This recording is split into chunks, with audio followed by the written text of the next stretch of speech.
Alright, here's a quick video on my training trike that I use. I've had numerous people contact me wanting to know if I could build them one, and or if I had any plans on how to build one. I don't have either. So anyways, what I'm gonna do is I'm gonna do a walk around, and if you have any questions, definitely reach out to me. But starting off, I just went to Harbor Freight and got one of their Predator. I think it's a, I don't know, 202, 212, whatever, the Predator engine. And then I went to Amazon and I ordered this transmission for it, the torque converter, and that way it's not going to wear out a centrifugal clutch. But nothing more than just a Harbor Freight engine on it, and it just bolts right on. The chain I actually used was from Harbor Freight. It's a heavy duty chain. And then I also got the gears that goes to the back that matches the chain, and I actually welded the gear that came with this little rear go-kart.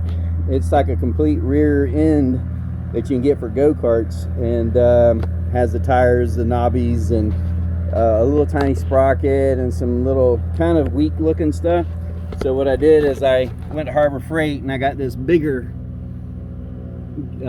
gear for it that matches up with the chain, and you can see where I welded, which don't look pretty, but the original sprocket that came with this, I welded right in the middle of the sprocket. It worked out perfectly. And then I also went ahead and got some heavy duty bearings in there, because what came with the kit was pretty weak and small, which is also another one on this side. So, but the main thing I got really, I was looking for the knobbies and the hubs and the tires, and that all came in the kit off of Amazon. Just look up rear axle kits for go-karts. The other thing I did is I bought one of the mounts that this engine just slides onto. That's actually a flat plate that's got the holes already drilled in it, so you can slide it back and forth to tighten up your chain. And I made a little chain tightener. You can see where it's just nothing more than a carriage bolt, and it runs through, and it actually pushes against the engine. So when I loosen up the 4 bolts at the bottom, you can tighten it up and tighten your chain up, and then you tighten your bolts back up. The connection point going to the trike of your choice, and I happen to have this old trike, so I made it work here. So I made these, or I had these collars that I got at Tractor Supply. This is nothing more than like a sleeve that slides, where 1 inch slides into it, and this is a 1 inch solid fiberglass bar that I cut down. And then at the other end, as you can tell, it's another sleeve that I put another collar on, split, like where you can bolt it on both sides. So whatever size rear end the trike is, that's the size you're going to get to create your clamps.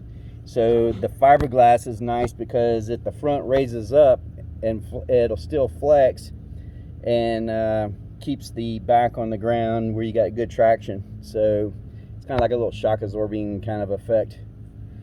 I guess the other thing that's nice to have when you're training is have your own kill switch. Have that here, so you can actually ride standing up on the back of this, and if something's going on, bang the kill switch. And of course they have their own kill switch, which will be on the throttle. I just made a metal, I just rolled some steel tubing to make the back hoop area, so that's no biggie. And also I had some extra space back here. I had this seat laying around that I got at Tractor Supply, and so I went ahead and made me a little area for a seat to sit on it, so I can sit in the back and yell at them from the back what to do. So that's nothing more than just the pedestals to put the seat on. That was an afterthought, and that worked out really well. But I hope this helps. And well, the main frame, I don't know if you can tell, it's just looks like 1 inch or 1.25 inch steel tubing that's 1/8 inch thick. That I just made a steel frame, and then I made bars that go all the way across from this connection point, and it comes all the way to here on the inside. Then of course the bar in the front. There's another bar for support here, and then a bar in the back.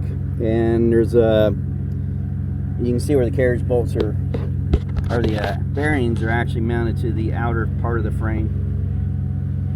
So yeah, I also put little fast clips on here, so if I want to separate it, it's no big deal. Pull the pins, separate it, do whatever. But well, I hope this helps somebody on my training trike. That's pretty much all it is. The fenders was another option. I started thinking about it, instead of having them tires roll around with the knobbies grabbing the lines. But those are made out of stainless steel that I bent and created little fenders. Do keep in mind your lines, if your lines come along, they will get stuck on these little corners right here. So if you can figure out a way to keep that from happening, more power, man. I'm almost kind of thinking, if you were to take and come, instead of up here, have another plate come across, just to create a flat area instead of having little hook points. I don't know, or do whatever. And of course a chain guard that I made out of some angle, I just made that out of angle just in case something went really crazy. I didn't want to get nothing ground up in the chain. So what you hear in the background there, I got a student that's breaking in his 185 moisture on the Defiant. But anyways, pretty basic. Pretty much, I guess any kind of old trike you got laying around, you can actually make the little cart back here in the back that clamp to it and have that be your workhorse. And it works fantastic, that's for sure. Real nice little novelty to have for training. So like I say, if you have any questions, reach out to me. I got no problems in helping you out the best I can. And I hope this video kind of helps out as far as explaining what I've got going on here. Thanks a lot, guys. Good day.